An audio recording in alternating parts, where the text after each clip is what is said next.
예루살렘에 있던 많은 사람들은 여호와께서 우리를 보지도 아니하시고 이 땅을 버리셨다라고 생각을 했습니다. 그러나 하나님께서는 모든 것을 보고 계셨고 듣고 계셨습니다. 그렇기 때문에 하나님께서는 백성들의 가증스러움 그리고 백성들의 우상 숭배를 모두 다 알고 계셨고, 그렇기 때문에 백성들의 그러한 모습들을 통해 그 땅을 버리시고 바벨론 군대에게 처벌을 맡기시려고 하신 것입니다. 오늘 본문 12장 말씀을 보게 되면 에스겔의 이러한 메시지가 전파됨에도 불구하고 여전히 변하지 않는 그들의 모습을 볼 수 있습니다. 예루살렘과 마찬가지로 지금 에스겔과 함께 있는 포로들도 여전히 패역한 백성들이라는 겁니다. 그들은 하나님께서 보여주시는 것을 보지 않고 말씀하시는 것을 전혀 듣지 않았습니다. 그들이 실제로 눈이 보이지 않았다거나 귀가 들리지 않아서 그런 것이 아닙니다. 그들이 패역한 자들이기 때문이었습니다. 그들은 볼 눈이 있어도 보지 않았고 들을 귀가 있어도 듣지 않았던 겁니다. 이런 그들 앞에 하나님께서는 에스겔에게 행동 예언을 통해서 말씀을 전파하라고 명령을 하셨습니다. 그 행동들은 특별하거나 난해한 것도 아니었습니다. 왜냐하면 그것은 포로들이 겪었던 일들을 보여주는 것이었기 때문입니다. 그런데 포로들은 그의 행동을 이해하지 못하고 내가 무엇을 하고 있느냐라고 에스겔에게 반문하고 있었습니다. 그들은 눈으로 직접 에스겔의 행동들을 보면서도 그것이 여전히 무엇을 말하고 있는지, 그 메시지가 무엇인지를 깨닫지 못했던 것입니다. 에스겔이 보여준 첫 번째 행위는 포로들이 잡혀가는 것처럼 행동을 하는 것이었습니다. 그는 등짐을 꾸리고 그 등짐 안에 포로로 잡혀가면서 가지고 가야 하는 여러 가지 필수품들을 담았습니다. 그리고 7절 말씀을 보면 행장을 낮에 꾸리고 하나님께서 저녁에 메고 나가라고 말씀을 하고 있는데요. 이 저녁이라는 시간 동안 지체되는 시간을 통해서 사람들이 에스겔이 하는 모습들을 모여서 볼 수 있게 하고, 그리고 하나님께서 그 시간, 저녁이 되는 그 시간까지, 그리고 하나님의 심판이 하나님께서 정하신 그 시기까지 지금 미루어지고 있음을 보여주고 있는 것입니다. 어둠이 내리기 시작하면 에스겔은 자신이 꾸렸던 등짐을 지고 성벽을 뚫은 후에 집을 빠져나가야 했습니다. 얼굴을 덮고 땅을 보아서도 안 됐던 것입니다. 이 모습을 통해서 에스겔은 예루살렘 사람들과 방백들이 결국 포로가 되어 끌려갈 것을 보여주었습니다. 이것은 시드기야 왕 역시 마찬가지였는데요.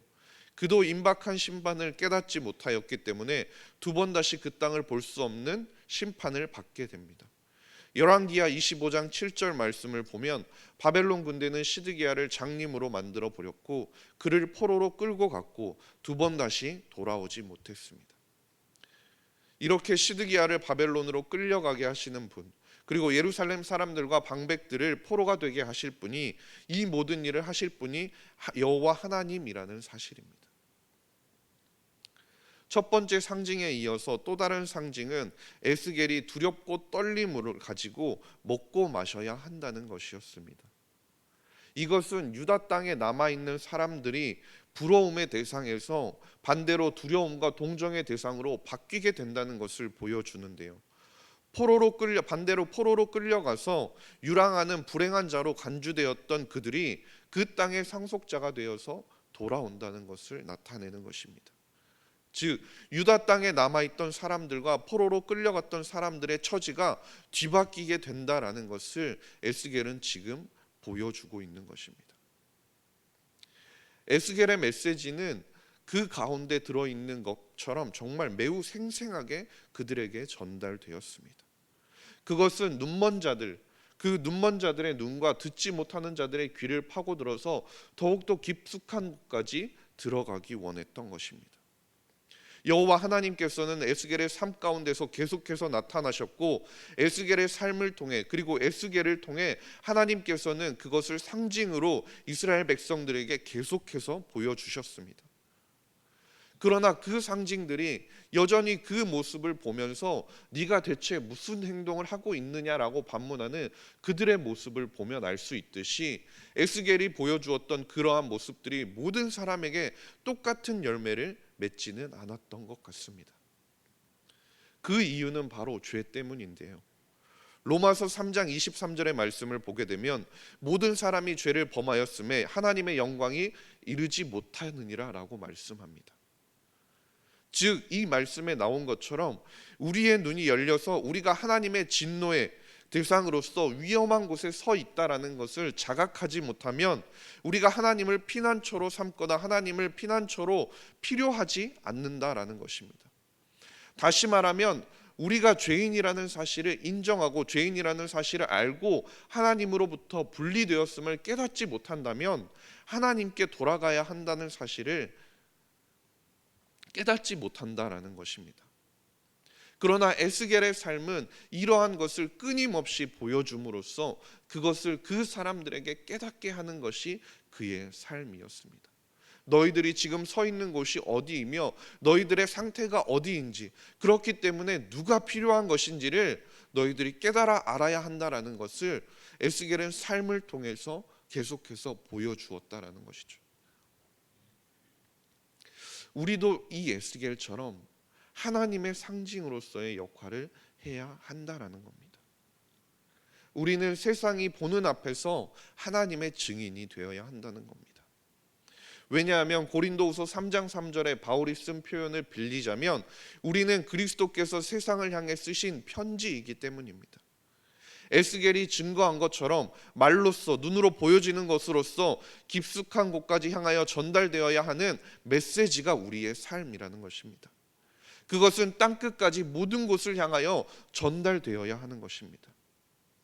들을 귀 있는 자들에게는 말씀만으로, 메시지만으로도 전달될 수 있지만 귀를 굳게 닫고 있는 자들에게는 예수를 따르는 자들의 삶, 우리의 삶 가운데서 드러나는 예수님의 성육신의 모습이 그들에게 보여져야 되고 그들에게 깨닫게 되어야 한다라는 것입니다. 그리스도 없이 사는 사람들의 상태, 그 상태가 얼마나 비극적이고 위험한 것인지를 그들에게 분명히 깨닫게 해야 된다는 것입니다. 자신들이 하나님의 분노 아래 있는 죄인들이고 하나님께로부터 영원히 상실될 위험에 처해 있다는 것을 알려주어야 한다는 것이죠. 그에 더해서 로마서 5장 8절의 말씀에 나오는 것처럼 우리가 아직 죄인 되었을 때 그리스도께서 우리를 위해 죽으셨다는 그 사실도 전해 주어야 합니다. 그 안에 나타나는 하나님의 사랑을 말씀과 행위로 우리는 분명하게 세상을 향해 보여주어야 한다는 겁니다. 에스겔이 보여주었던 모습들을 기억해 보십시오. 성벽을 뚫어야 됐고 당황스러울 정도로 이상한 일들을 다 행해야 했습니다. 포로로 가듯이 행장을 매야 했고 떨면서 먹고 마셔야 했습니다. 자신의 머리로는 이해가 되지 않는 일들이었지만 하나님께서 명령하시기에 그 모든 일들을 순종함으로 나아갔던 것입니다. 이것은 성육신 하셔서 이 땅에 오신 예수님께서도 마찬가지셨습니다. 우리를 위해 더러워지는 것을 마다하지 않으셨고 이 땅을 살아가면서 우리가 경험하는 모든 것들을 경험하시고 감정의 소용돌이를 경험하셨습니다. 그러나 최종적으로는 악과 어둠의 권세와 싸워서 이기셨고 그 싸움에서 승리하셨다는 겁니다. 예수님의 죽으심으로 말미암아서 우리는 이집트나 바벨론이 아니라 이 세상에 속해 있는 왕국에서 하나님의 나라로 출애굽되었다라는 것입니다. 하나님의 나라로 출애굽시키기 위해서 예수님께서 우리를 위해 죽어주셨다라는 것입니다. 예수 그리스도의 육체가 십자가에 달리심으로 말미암아서 예수님께서는 죄에 대한 하나님의 심판과 그리고 그럼에도 여전히 우리를 사랑하시는 하나님의 사랑을 동시에 보여주셨습니다. 이것이 예수님께서 눈멀고 귀 닫고 살아가는 이 세상을 향하여 하나님께서 보여주신 것입니다. 에스겔의 모습을 우리는 기억해야 합니다. 그리고 예수님의 모습을 우리는 기억해야 하는 것입니다. 우리는 진리에 굳게 닫힌 귀를 가지고 있는 세상을 향해서 우리의 변화된 삶에 기록되어 있는, 우리가 예수 그리스도를 통해 하나님을 통해 매일매일 변화되어지는 그 삶을 통해 기록되어진 하나님의 말씀을, 복음의 실제를 세상을 향하여서 보여주어야 한다는 것입니다. 그렇게 말과 행위가 함께 되어질 때 우리는 말만으로는 할 수 없는 다양한 모습으로, 다양한 방식으로 사람들에게 그 사람들의 마음속까지 파고들게 될 수 있는 것입니다. 그리고 그리할 때 하나님께서는 그들의 마음 가운데, 허물과 죄로 죽을 수밖에 없는 그 사람들의 마음 가운데 새로운 마음을 허락하여 주십니다. 그들의 귀와 눈과 마음을 열어주시고 우리가 뿌린 그 복음의 씨앗, 우리가 뿌린 그 말씀의 씨앗들이 싹이 피고 열매가 맺을 수 있도록 새로운 땅을 허락하신다라는 것입니다.